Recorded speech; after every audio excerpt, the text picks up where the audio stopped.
김근숙 목사의 살며 사랑하며.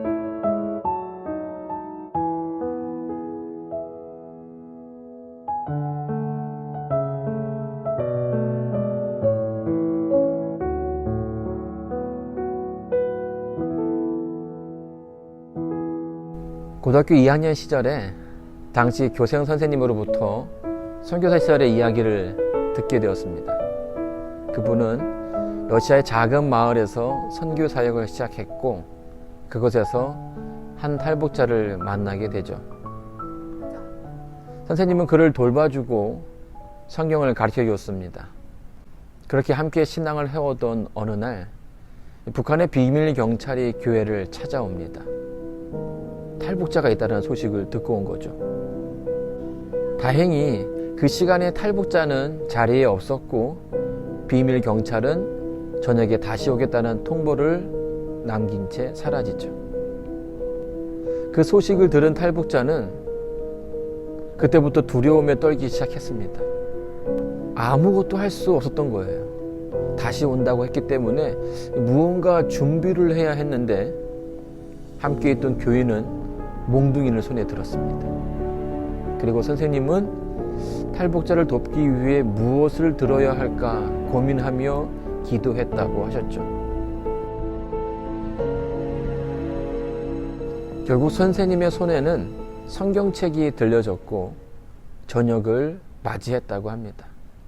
지금껏 우리는 그리스도인으로서 세상을 살아가는데 큰 불편은 없었죠. 남들과 크게 구별되지도 않았고요. 사는 방식도 생각하는 것도 별반 다를 것이 없었어요. 그러나 코로나19가 시작되면서 사회 전반적인 부분에 빠른 변화가 시작되었다고 봅니다. 욜로를 외치던 20대, 30대들이 재테크에 관심을 갖기 시작했다고 뉴스를 통해서 들었습니다. 그러니까 불안한 현실이 그들의 삶의 방향을 바꾸고 있다라고 이해할 수 있겠죠. 그리고 이 변화는 내가 가진 것이 무엇인지를 확인하게 만들고 있습니다.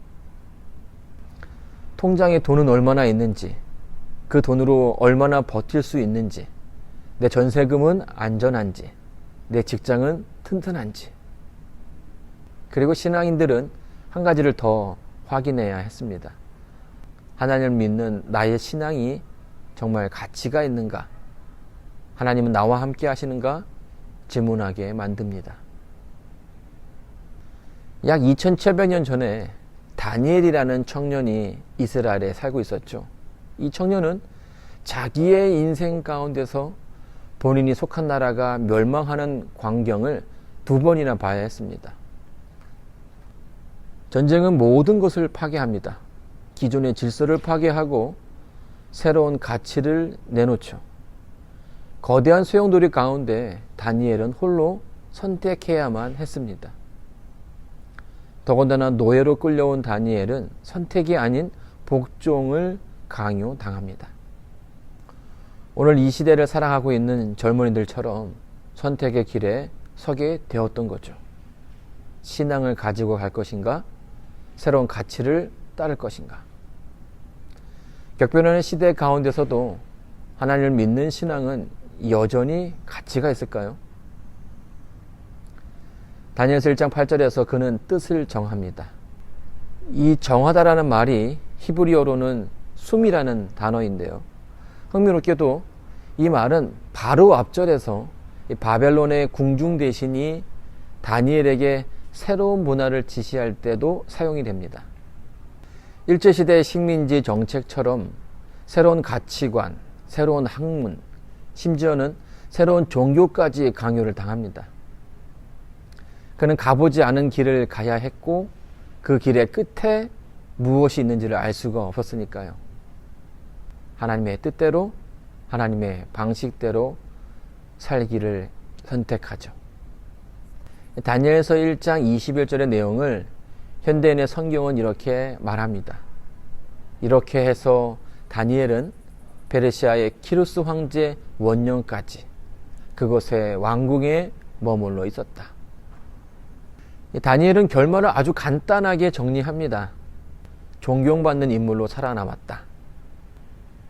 바벨론을 거쳐 페르시아에까지 변화의 시대에도 건재했다라고 설명합니다. 내가 하나님을 믿기로 결심했을 때 세상이 바뀌는 가운데서도 살아남았다라는 거죠. 그 시간 속에서도 하나님이 나와 함께 하셨다라고 고백하는 겁니다. 인생이 어떻게 변할지, 위태로운 시기에 무슨 일이 일어날지 우리는 알지 못합니다. 다니엘도 그런 고민을 했죠. 저 역시도 하나님께서 어디로 우리를 인도하실지 정확히 알 수는 없습니다. 그러나 한 가지는 분명합니다. 가치관이 변하는 뉴노멀의 시대에도 다니엘은 자신의 신앙을 가장 가치 있는 것이라고 생각했습니다.